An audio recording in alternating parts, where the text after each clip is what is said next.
Hi అండి, అందరికీ నమస్కారం. Welcome back to our channel veg basket. నేను మీ స్వాతిశ్రీ.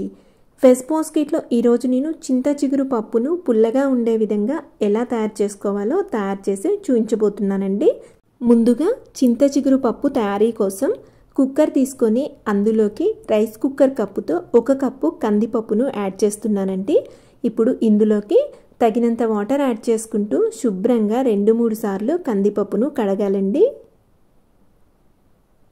ఇలా శుభ్రంగా కడిగిన కందిపప్పులోకి 1 కప్పు కందిపప్పుకి 2 కప్పుల వాటర్ని యాడ్ చేస్తున్నానండి. వాటర్ యాడ్ చేసుకున్న తర్వాత మూత పెట్టుకొని ఒక అర్ధగంట సేపు కందిపప్పును నానబెట్టుకోవాలండి. కందిపప్పు నానేలోపు చింత చిగురును శుభ్రం చేసుకోవాలండి. ఇక్కడ నేను 100 గ్రాముల చింత చిగురును తీసుకున్నానండి.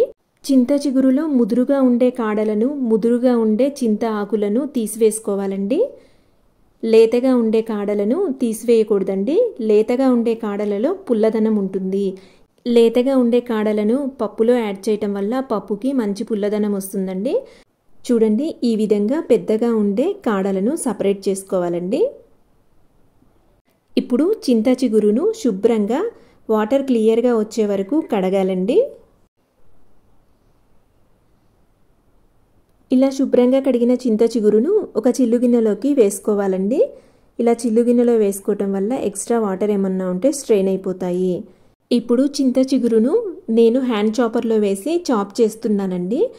ఈ విధంగా చాప్ చేసుకోవటం వల్ల చింత చిగురులో ఉన్న లేత కాడలు అనేవి సన్నగా కట్ అయిపోయి పప్పులో అడ్డు తగలకుండా ఉంటాయండి.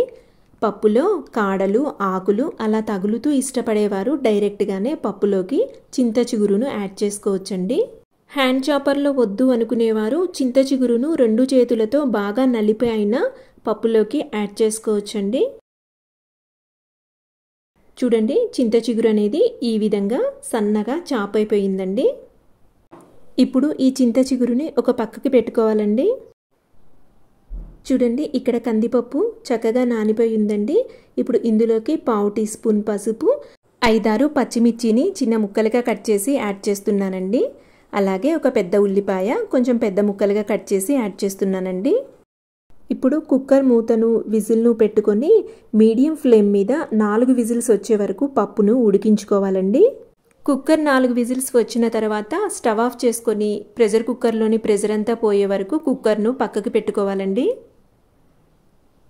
చూడండి, ఇక్కడ ప్రెషర్ కుక్కర్లోని ప్రెషర్ అంతా పోయింది. ఇప్పుడు ప్రెషర్ కుక్కర్ మూతను తీసుకొని తిరిగి స్టవ్ ఆన్ చేసుకోవాలండి.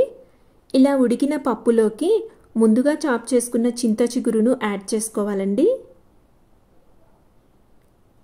చింత చిగురును యాడ్ చేసుకున్న తర్వాత పప్పులోకి కలిసేటట్టు బాగా కలుపుకోవాలండి.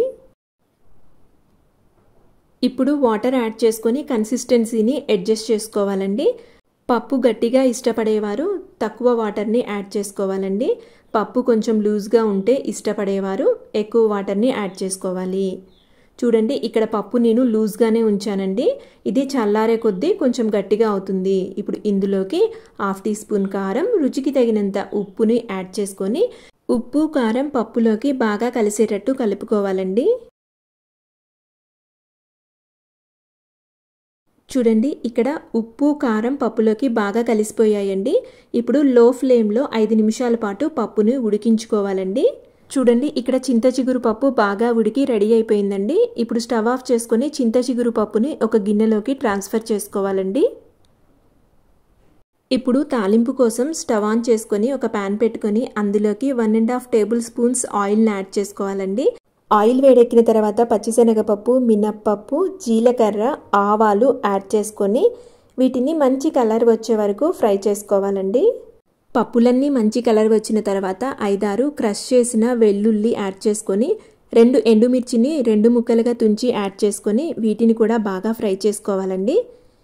ఇవి కూడా ఫ్రై అయిపోయిన తర్వాత ఇందులోకి ఇంగువ, 2 రెమ్మల కరివేపాకును యాడ్ చేసుకొని వీటిని కూడా బాగా ఫ్రై చేసుకోవాలండి. చూడండి, తాలింపు అనేది బాగా వేగిపోయింది.